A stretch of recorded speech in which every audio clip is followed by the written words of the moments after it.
শুভ সন্ধ্যা। Share বাজারের মূল খবর ডেইলি মার্কেট আপডেটে আপনাদের স্বাগতম।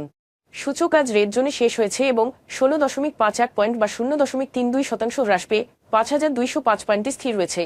বাজারে লেনদেনের পরিমাণ ছিল 505 কোটি টাকা, যা আগের দিনের তুলনায় 12.67% বেশি। টেলিযোগাযোগ খাত থেকে রবি আজিয়েতা এবং গ্রামীণফোন, ব্যাংকিং খাত থেকে ন্যাশনাল ব্যাংক, ট্রাস্ট ব্যাংক এবং ইসলামী ব্যাংক বাংলাদেশ, শিল্প খাত থেকে ওয়ালটন হাইটেক ইন্ডাস্ট্রিজ, খান ব্রাদার্স পিপি ওভেন ব্যাগ ইন্ডাস্ট্রিজ এবং বাংলাদেশ শিপিং কর্পোরেশন আজ সূচকের হ্রাসে মূল ভূমিকা রাখে। খাতভিত্তিক লাভ লোকসানের হিসেব অনুযায়ী মিউচুয়াল ফান্ড খাতে আজ সর্বোচ্চ 0.32% এবং ব্যাংকিং খাত থেকে দ্বিতীয় সর্বোচ্চ 0.07% মূল্য বৃদ্ধি পায়। অন্যদিকে টেলিযোগাযোগ খাতে আজ সর্বোচ্চ 2.13% মূল্য হ্রাস পায়। মূল্য হ্রাস পাওয়া শীর্ষ 20-এ আজ বিমা খাতে 6টি এবং শিল্প খাতে 4টি কোম্পানি রয়েছে। Muzaffar Hossain spinning mills, Ratanpur steel rolling mills এবং এরামিক সিমেন্ট আজ সর্বোচ্চ লাভ করেছে, যেখানে রবি আজিয়েতা, বাবুরা মাল্টিপ্লেক্স এবং তাকাফুল ইসলামী ইন্স্যুরেন্স আজ সর্বোচ্চ মূল্য হারায়। রেকর্ড তারিখে পর আজ লেনদেন শুরু হওয়ায় রবি আজিয়েতা শেয়ারের মূল্য হ্রাস পায়। তবে বাকি শেয়ারগুলোর মূল্য পরিবর্তনের জন্য কোনো মূল্য সংবেদনশীল তথ্য জানা যায়নি। গত 3 মাসের গড় লেনদেনের তুলনায় আজ গ্লোবাল ইন্স্যুরেন্স কোম্পানি, এরামিক এবং মুজাফফর হোসেন স্পিনিং মিলসের লেনদেনের পরিমাণ উল্লেখযোগ্যভাবে বৃদ্ধি পেয়েছে। তবে এই শেয়ারগুলোর লেনদেন বৃদ্ধি স্বাভাবিক কোনো কারণ জানা যায়নি।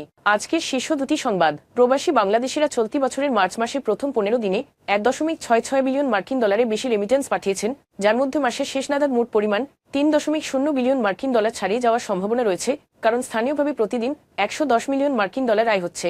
রেমিটেন্সের এই প্রবৃদ্ধিতে অনেকটা আসন্ন ঈদ উল্লেখযোগ্য ভূমিকা রেখেছে, যার ফলে মাসের প্রথমার্ধে বড় অঙ্কের রেমিটেন্সের অর্থ দেশে এসেছে। 2024-25 অর্থবছরের জুলাই থেকে ডিসেম্বরের মধ্যে রাজস্ব সংগ্রহ মাত্র 4.4% বৃদ্ধি পেয়েছে এবং সরকারের রাজস্ব ঘাটতি অর্থবছরের শেষ নাগাদ 1,05,000 কোটি টাকা পৌঁছাতে পারে। এছাড়াও আরও যেসব জায়গা থেকে রাজস্ব আদায় ত্বরান্বিত হতে পারে, সেগুলো ধরলেও বছর শেষে উল্লেখিত অঙ্কের ঘাটতি থেকে যাবে।